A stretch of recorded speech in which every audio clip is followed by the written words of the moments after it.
Welcome to Apoorva's Nalabagam. புசு புசுன்னு பஜ்ஜி செய்யறதுக்கு கடலை மாவு இல்லாமல் சோடா உப்பு எதுவும் இல்லாமல் நல்லா அருமையான வாழைக்காய் பஜ்ஜி தான் நம்ம இன்றைக்கி எப்படி பண்ணுறதுன்னு பார்க்க போகிறோம். இன்றைக்கி நான் வாழைக்காயில் மட்டும் பண்ணியிருக்கேன். நீங்கள் அதில் எல்லா விதமான காய்கறியில் கூட பண்ணலாம். இல்லை சோடா உப்பு எதுவுமே சேர்க்க வேண்டாம். பாருங்கள் எவ்வளோ நல்லா புசு புசுன்னு அருமையாக இருக்குன்னு. வாங்க இப்போ எப்படி பண்ணலான்னு பார்க்கலாம். அதுக்கு இந்த சின்ன டம்ளரால் 1 டம்ளர் அளவுக்கு துவரம்பருப்பு எடுத்துருக்கேன். டம்ளரால் அளந்து எடுத்துருக்கேன். நீங்கள் கப்பு அந்த மாதிரி வேறு எதால் வேணாலும் அளந்து எடுத்துக்கலாம். ஒரே அளவாலே அளந்து எடுத்துக்கோங்க. அதே டம்ளரால் 1/4 டம்ளர் அளவுக்கு மாவு பச்சரிசி எடுத்துருக்கேன். இதுக்கு பதிலாக நீங்கள் பொன்னி பச்சரிசி வச்சுருந்தீங்கன்னா அது கூட எடுத்துக்கலாம். இப்போ இது ரெண்டுமே ஒன்றாவே சேர்த்துட்டு நல்லா 2-3 தண்ணி போட்டு கழுவிட்டு இப்போ இது ஊறுறதுக்கு தேவையான அளவுக்கு தண்ணியும் ஊற்றி வச்சுருக்கேன். இது ஒரு 2லேருந்து 2.5 மணி நேரம் நல்லா ஊற விட்டிங்கன்னா அரிசி பருப்பு ரெண்டுமே நல்லா ஊறி வந்துடும். இது அப்படியே இருக்கட்டும். ஒரு 2.5 மணி நேரம் வரைக்கும் நம்ம நல்லா ஊற விட்டுடலாம். இப்போ நான் ஊற வச்சுருந்து பார்த்தீங்கன்னா ஒரு 2.5 மணி நேரம் கிட்ட ஆயிடுச்சு. அரிசி பருப்பு ரெண்டுமே நல்லா ஊறி வந்துருச்சு. இப்போ நம்ம இதை தண்ணியை வடிச்சிட்டு மிக்ஸி கப்பில் சேர்த்துக்கலாம். நம்ம ஊற வைக்கும் போதே கழுவிட்டு ஊற வச்சதால் அப்படியே மிக்ஸி கப்பில் சேர்த்துட்டு ஒரு 1/4 டம்ளர் அளவுக்கு மட்டும் தண்ணி ஊற்றி கொஞ்சம் கூட கொரகொரப்பு இருக்கக்கூடாது. இந்த மாதிரி நல்லா நைஸாக அரைச்சி எடுத்துருவாங்க. நல்லா வழுவழுன்னு வெண்ணெய் மாதிரி நல்லா நைஸாக அரைச்சி எடுத்துருக்கேன்.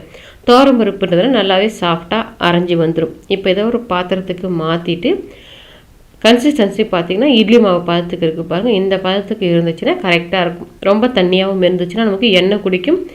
தவிர காய்கறிகள்லாம் அந்த மாவு ஒட்டி பிடிக்காது. இந்த அளவுக்கு இருந்ததுன்னா சரியாக இருக்கும். இதில் ஒரு 3/4 ஸ்பூன் அளவுக்கு இஞ்சி பூண்டு பேஸ்ட் சேர்த்துட்டு அது கூடவே பெருங்காயத்தூள் சேர்த்துக்கோங்க. வாய்வு வாசனை ரெண்டுமே நல்லாயிருக்கும். ரெண்டும் சேர்த்து செய்யும்போது வாயுக்குமே நல்லது. இதில் காரத்துக்கு 1 ஸ்பூன் அளவுக்கு தனி மிளகாத்தூள் சேர்த்துருக்கேன். நீங்கள் உங்கள் காரத்துக்கு தகுந்த மாதிரி சேர்த்துட்டு 1/2 ஸ்பூன் எல்லாம் கலர் கொடுக்கறதுக்காக காஷ்மீரி மிளகாத்தூள் சேர்த்துருக்கேன். இது ஆப்ஷனல் தான். அது கூடவே 1/2 ஸ்பூன் சீரகத்தூள் சேர்த்துட்டு தேவையான அளவுக்கு உப்பு சேர்த்துக்கோங்க. நான் இப்போ சேர்க்க மறந்ததால் கொஞ்சமாக கலந்து விட்டுட்டு அதுக்கப்புறமா நான் இது கூட தேவையான அளவு உப்பு சேர்த்துருக்கேன். நீங்கள் முன்னாடியே சேர்த்துட்டு நல்லா ஒன்றா சேர்த்து கலந்துக்கோங்க. இப்போ நான் சேர்த்துக்கிறேன் உப்பு. இப்போ இதையும் சேர்த்துட்டு நல்லா கலந்து விட்டுடலாம். இப்போ உப்பு சேர்த்துட்டு மாவு நல்லா கலந்து எடுத்தாச்சு. மாவு பாருங்க கன்சிஸ்டன்சி இந்த மாதிரி தான் இருக்குது. இப்போ நான் வாழைக்காய் எடுத்து மேலே உள்ள தோலை எடுத்துட்டு சிப்ஸு சீவல் இருக்குது பாருங்கள், அதை தான் சீவிட்டு எடுத்து வச்சுருக்கேன். இப்போ நம்ம இது 2 பக்கமும் அந்த மாதிரி நல்லா பெரட்டிட்டு அப்படியே எடுத்தோம்னா பாருங்கள் நல்லா ஒட்டி பிடிச்சி வந்திருக்குது. இந்த அளவுக்கு இருந்ததுன்னா போதும். இப்போ நான் அடுப்பில் எண்ணெய் காய வச்சுருக்கேன் ஒரு கல்கத்தா கடாயில். இப்போ இந்த கடாய் கூட பார்த்திங்கன்னா நம்மக்கிட்ட இண்டாலியமில் சப்பாத்தி உருட்டுற மனை, மிளகு சீரகம் இடிக்கிற இடி உரல், அது கூடவே பார்த்தீங்கன்னா இண்டாலியமில் தோசைக்கல் புடி உள்ளது புடி இல்லாதது ரெண்டுமே நம்மக்கிட்ட சேலுக்கு அவைலபிளாக இருக்குது. இது எல்லாமே உங்களுக்கு வேணும்னு நினச்சிங்கன்னா ஸ்க்ரீனில் நான் கொடுக்குற நம்பருக்கு வாட்ஸ்அப் பண்ணுங்கள். டீட்டெயில்ஸ் சென்ட் பண்ணுறேன். வேணுன்றவங்க ஆர்டர் பண்ணிவிட்டு வாங்கிக்கலாம். இப்போ இந்த எண்ணெய் நல்லா காஞ்சிருக்குது. எண்ணெய் நல்லா காஞ்சிட்ட பிறகு இந்த மாதிரி நம்ம ரெடி பண்ணி வச்சுருந்த வாழைக்காய் 2 பக்கமும் நல்லா பெரட்டி போட்டோம்னா நல்லா அந்த மாவெல்லாம் ஒட்டி பிடிச்சி வந்துடும். இப்போ லைட்டாக ஓரத்தை நம்ம அப்படியே தடவி விட்டு எடுத்து போட்டோம்னா நமக்கு வால்வாலாக ஒட்டி வராமல் இருக்கும். ஒன்று தனித்தனியாக போட்டுக்கோங்க. அடுப்பை மீடியம் ஃப்ளேமில் வச்சுட்டு வேக வைங்க.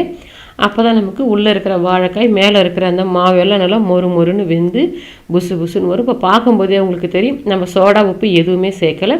துவரம்பருப்பு சேர்த்துருக்கு. அதில் பாருங்கள் நல்லா புஷ்ஷுன்னு எழுப்பி வந்திருக்கு பாருங்கள். இப்போ இந்த மாதிரி தனித்தனியாக எடுத்து விட்டுட்டு அடுப்பை மீடியம் ஃப்ளேம்லேயே வச்சுட்டு 2 சைடும் வேக விட்டாச்சு பெரட்டி போட்டு. இப்போ பார்த்தீங்கன்னா உங்களுக்கு தெரியும் 2 சைடுமே நல்லா கோல்டன் கலரில் புசு புசுன்னு அருமையாக செவந்து வெந்து வந்துருச்சு. இப்போ நம்ம எண்ணெயை வடிச்சிட்டு வெளியில் எடுத்துக்கலாம். வீட்டில் கடலை மாவுலாம் நம்ம பஜ்ஜி செய்யணும்னு அவசியம் இல்லை. இந்த மாதிரி வீட்டில் இருக்க துவரம்பருப்பில் கூட அருமையாக புசு புசுன்னு வாழைக்காய் பஜ்ஜி ரெடி பண்ணியாச்சு. நீங்களும் உங்கள் வீட்டில் ட்ரை பண்ணி பாருங்கள்.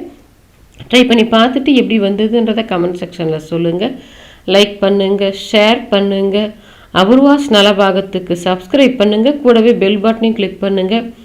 அப்போ தான் அப்லோட்ஸ்லாம் உங்களுக்கு உடனடியாக கிடைக்கும்.